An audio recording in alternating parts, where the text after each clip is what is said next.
Welcome back again to Joe Stunner Boxing. I hope you're enjoying your Sunday. Mine's been pretty good, you know.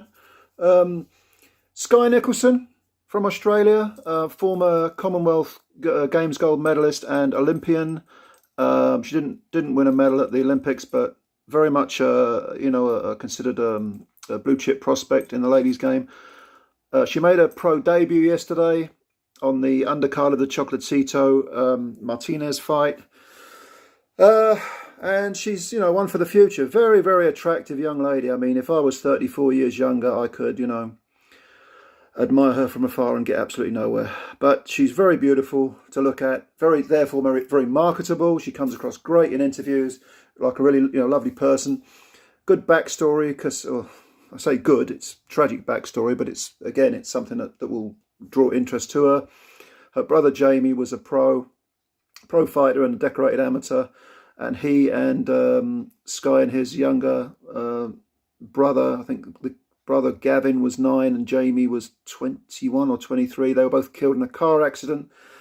That was the year before Skye was born. So she's very marketable. I know it sounds mercenary if you've got that type of backstory. It is tragic, but let's be honest, it can be used to sort of get someone's name out there.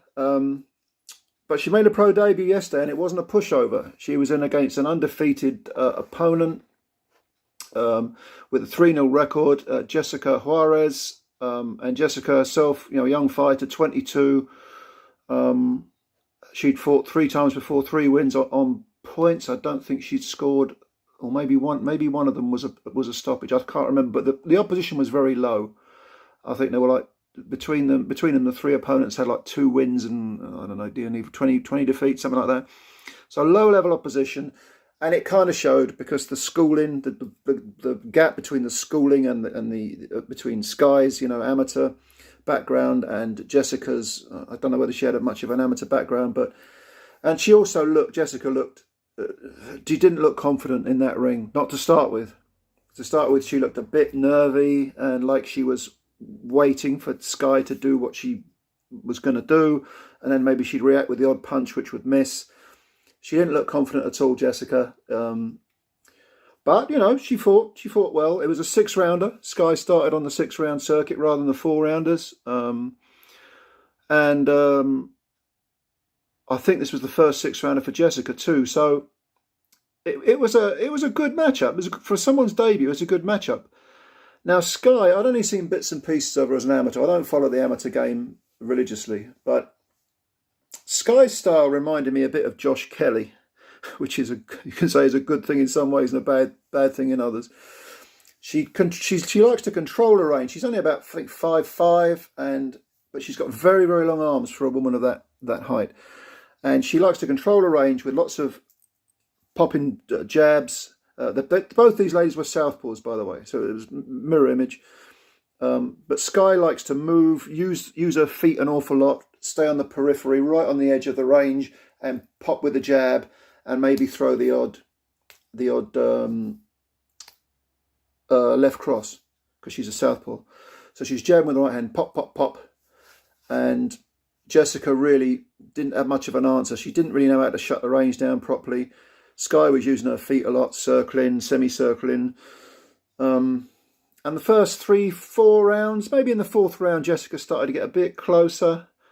Her confidence was growing slightly. The urgency was there. Suddenly, hey, I'm losing these rounds. I've got to get on with it. It's only 6 rounds, 6-rounder, 2-minute rounds. They go quickly. But Skye was doing what she had to do. She was controlling that range well, using her feet well. On the downside, she hangs her hands way too low for my liking. Don't like that at all.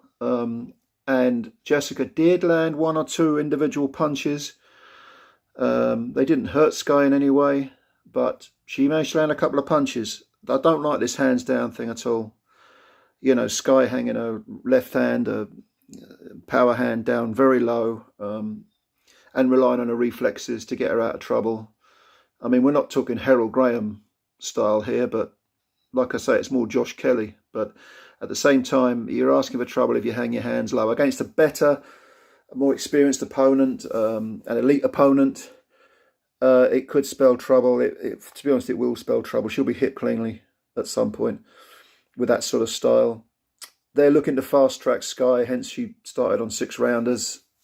She's talking about fighting 6 times in this year alone, and then in 2023 making a run for a title. She's got to shore up that defence and get rid of some of those amateur traits.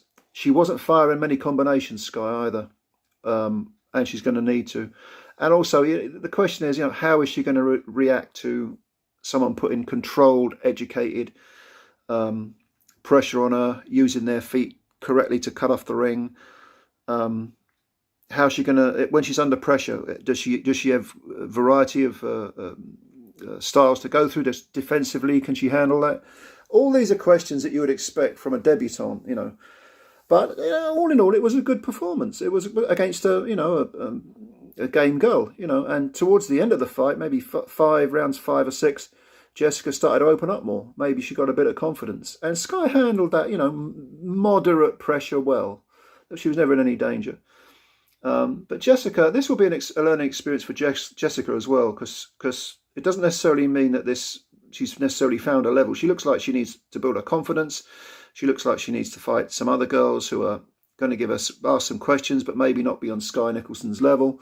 For Skye Nicolson, a good debut opponent. She needs to fight some of the other girls. The problem is, of course, with women's boxing, you've got some very, very good fighters at the top and some journey women at the bottom, and there aren't that many in between. The gene pool isn't that big. But, let's be positive. Skye Nicolson looks like a one for the future. And good luck to both her and Jessica Juarez. Did you see the fight? What did you think of it? Let me know your opinion. Leave your comments below. And if you're new to the channel, subscribe. We're nearly at 300 subscribers. Very, very. I think 2 more we need. So subscribe. Hit that subscribe button. Go on. It's free. You can do it. It only takes a second. And hit the like button if you like this video. And thanks for your time, of course, as always. Enjoy the rest of your Sunday. Much love, and speak to you soon. Bye-bye for now.